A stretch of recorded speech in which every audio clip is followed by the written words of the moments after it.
जय हिंद दोस्तों, गुड्डू टेक्निकल @ में आप लोगों का स्वागत है। तो आज आपका भाई लेके आया है एक्सरसाइज 8.1 का क्वेश्चन नंबर 9 त्रिकोणमिति का। ये बहुत इंपॉर्टेंट क्वेश्चन है। देखिए क्या है, त्रिभुज ABC में जिसका कोण B समकोण है, यदि tan A बराबर 1/√3 तो निम्नलिखित का मान ज्ञात कीजिए। अब देखिए क्वेश्चन 1 में दिया है sin A into cos C plus cos A into sine C। अब क्वेश्चन 2 में दिया है cos A cos C minus sine A sine C। ये दोनों क्वेश्चन हमें निकालना है। तो पहले लिखेंगे दिया है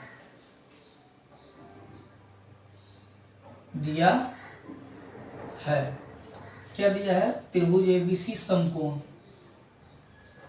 त्रिभुज ABC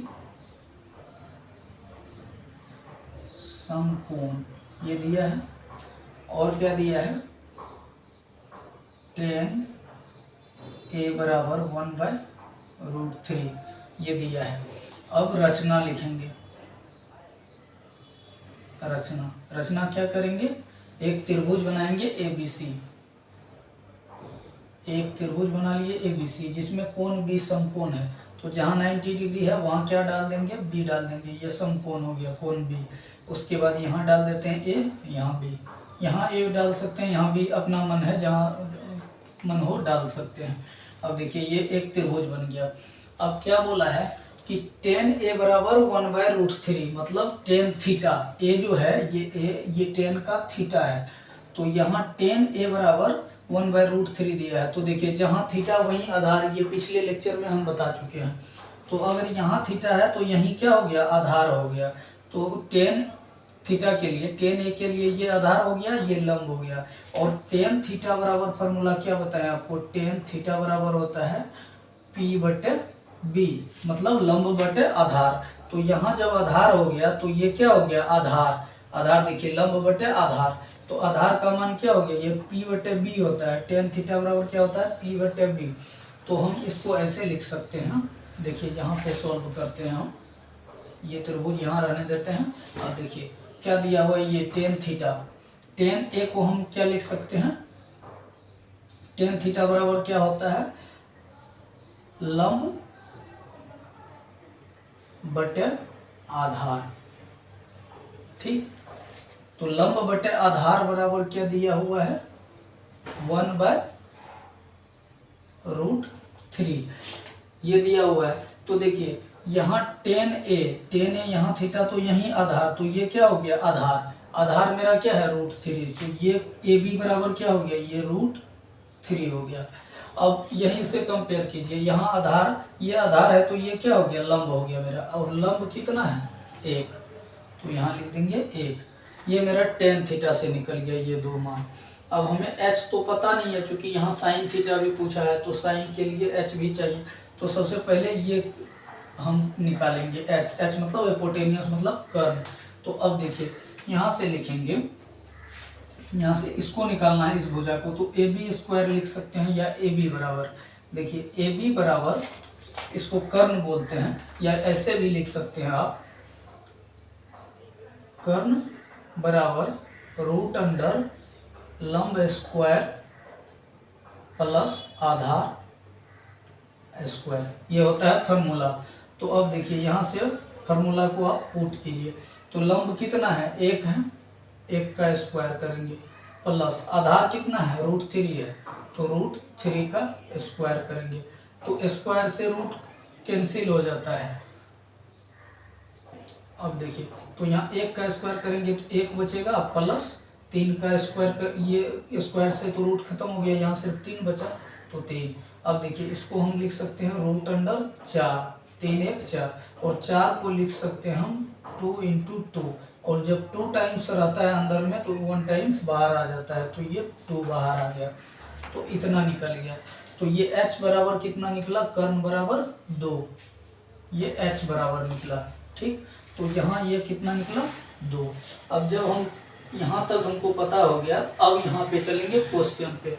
ठीक, तो अब क्वेश्चन पे चलेंगे, तो हम इधर क्वेश्चन पे चलते हैं। अब देखिए क्वेश्चन नंबर 1 पे अब चलेंगे। क्या है, sin A cos C, sin A into cos C उसके बाद प्लस कोस ए इंटू साइन सी, साइन सी। अब देखिए साइन थीटा बराबर होता है P बटे एच। देखिए साइन थीटा बराबर होता है P बटे एच, मतलब परपेंडिकुलर मतलब लंब, एच मतलब एपोटेनियस कर्ण। इसको लंब बोलेंगे, इसको कर्ण बोलेंगे। तो P बटे एच होता है sine theta into cos theta बराबर होता है B बटे एच, ये होता है। फिर प्लस कोस ए, कोस थीटा बराबर यही होता है सेम फॉर्मूला B बटे एच इंटू साइन थीटा बराबर P बटे एच। लेकिन ये डिपेंड करेगा थीटा पे, ये वैल्यू को जो पुट करेंगे। तो अब देखिए ये साइन ए है, तो यहाँ हम रखेंगे थीटा को साइन थीटा, तो यहाँ थीटा तो यही आधार, हमको इसमें आधार नहीं चाहिए, लंब और कर्ण चाहिए। तो यहाँ थीटा तो यही आधार, ये आधार हो गया तो ये लंब हो गया।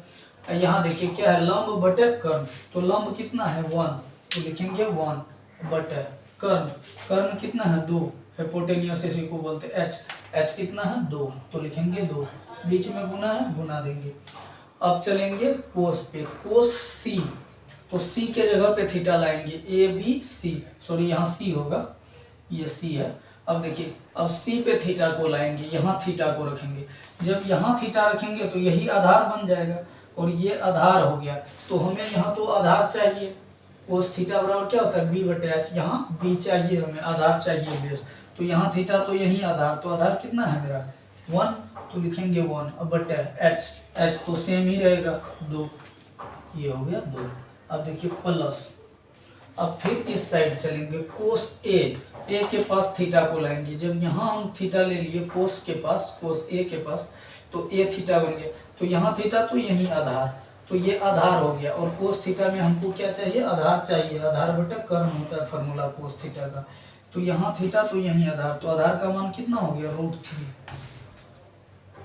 √3 बटे एच, एच तो सेम रहेगा 2, फिर गुना, फिर देखिए इस पे चलेंगे साइन सी पे, साइन थीटा बराबर P बटे एच होता है। अब सी के पास चलेंगे, जब यहाँ थीटा रखेंगे सी के पास, तो यहाँ थीटा तो यही आधार, ये हो गया आधार। और साइन में हमको क्या चाहिए, P चाहिए और एच चाहिए, B नहीं चाहिए, आधार नहीं चाहिए। तो यहाँ थीटा यही आधार, इसको नहीं लेंगे, तो ये आधार है तो ये क्या हो जाएगा लंब। तो हमको क्या चाहिए लंब बटे कर्ण, तो लंब का मान √3 बटे कर्ण का मान 2, यही हो जाएगा कर्ण।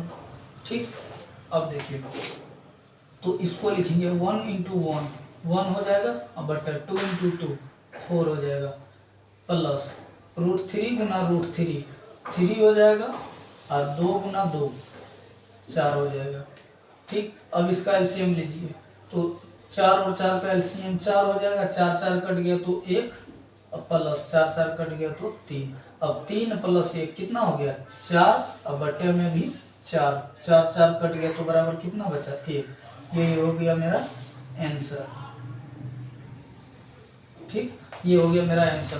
तो क्वेश्चन नंबर 1 यहीं पे समाप्त होता है। ठीक, अब हम इसको मिटा देते हैं, आप यहाँ तक नोट कर लीजिए, क्योंकि मेरे पास बोर्ड छोटा है। तो अब हम करेंगे इसी में क्वेश्चन नंबर 2 लिखेंगे।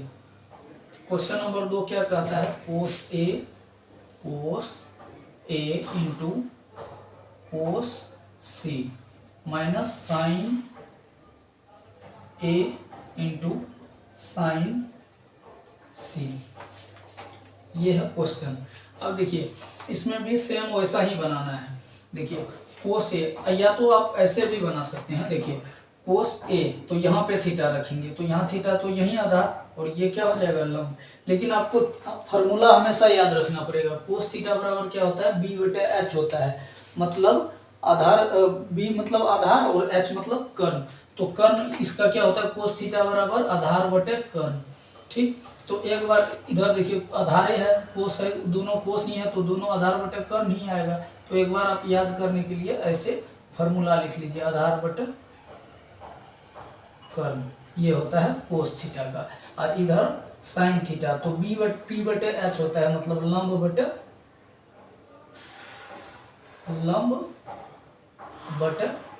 कर्ण, ये होता है साइन थीटा का। ये दोनों फॉर्मूला आपको लिख दिए। अब देखिए इसी पे बैठाते जाएंगे। तो यहाँ देखिए कोस ए, तो कोस ए यहाँ पे थीटा तो यहीं आधार, जहाँ थीटा वहीं आधार, तो ये आधार हो गया। आधार कितना हो गया, ये वाला हो गया। तो इसको आप पहले ऐसे लिख लीजिए ए बी बट कर्ण कितना है ए सी, चूंकि कर्ण तो हमेशा सेम ही रहेगा तो लिखेंगे ए सी। उसके बाद गुना, फिर चलेंगे सी पे, यहाँ पे थीटा को लाएंगे कोस सी। देखिए इसके अकॉर्डिंग मान बदलते रहेगा, ये थीटा के अकॉर्डिंग ए सी इसके अकॉर्डिंग बदलते रहेगा। तो अब कोस सी है तो सी के पास थीटा को लाएंगे। अब यहाँ जब लेंगे थीटा, यहाँ कोस के पास सी के पास, ये सी मेरा थीटा है, यहाँ थीटा तो यहीं आधार, तो ये हो गया आधार। तो आधार बटे कर्ण होता है, तो आधार मेरा कितना है 1। तो पहले ऐसे लिख लीजिए इसको, आधार को BC, इसी भुजा का लंबाई को बोलते हैं आधार, तो BC। तो इसको लिखेंगे BC अब बटे कर्ण तो सेम ही रहेगा यही AC, तो लिखेंगे AC। फिर माइनस है, माइनस दे देंगे। अब चलेंगे साइन के पास, तो साइन A साइन थीटा, यहाँ देखिए A के पास चलेंगे तो यही हो गया आधार, और आधार ये हो गया, तो ये क्या हो गया लंब, हमें चाहिए क्या लंब, तो लंब कितना है BC, तो इसको लिखेंगे BC अब बटा कर्ण तो सेम ही रहेगा AC। फिर गुना, अब देखिए C के पास चलिए, यहाँ थीटा तो यही आधार, तो हमें क्या चाहिए लंब चाहिए, ये आधार है तो ये हो गया लंब मेरा, तो लंब को क्या लिखेंगे AB, क्योंकि यहाँ थीटा तो यही आधार, हमें आधार इसमें चाहिए नहीं, लंब चाहिए, तो ये आधार है तो ये क्या हो जाएगा मेरा लंब हो जाएगा, तो AB, तो लिखेंगे AB अब बटे AC, क्योंकि कर्ण तो वही रहेगा AC। ठीक, अब देखिए इसको जब गुना कीजिएगा तो यहाँ देखिए AB का मान क्या है, अब इसमें मान पुट कर दीजिए, AB का मान √3, तो लिखेंगे √3 बटे AC का मान 2। फिर गुना BC का मान 1 और AC का मान 2, माइनस BC का मान 1 बटे AC का मान 2, गुना AB का मान √3 और गुना बटा AC का मान 2। अब देखिए इसको गुना कीजिए, √3 गुना 1, तो ये हो जाएगा √3 बटे 2 × 2 4, माइनस फिर 1 × √3 हो जाएगा, और 2 × 2 4, ये 4 हो जाएगा। अब देखिए तो √3/4 और माइनस √3/4, तो इतना में ये दोनों सेम ही है, 3/4 में √3/4 घटेगा तो कितना बचेगा 0, तो इसका आंसर हो गया मेरा 0। तो दूसरा क्वेश्चन यहाँ पे समाप्त हो गया। ये दोनों क्वेश्चन नंबर 9 का ही था। तो इस वीडियो में यहीं तक, आगे वाली वीडियो में हम देखेंगे क्वेश्चन नंबर 10। ठीक।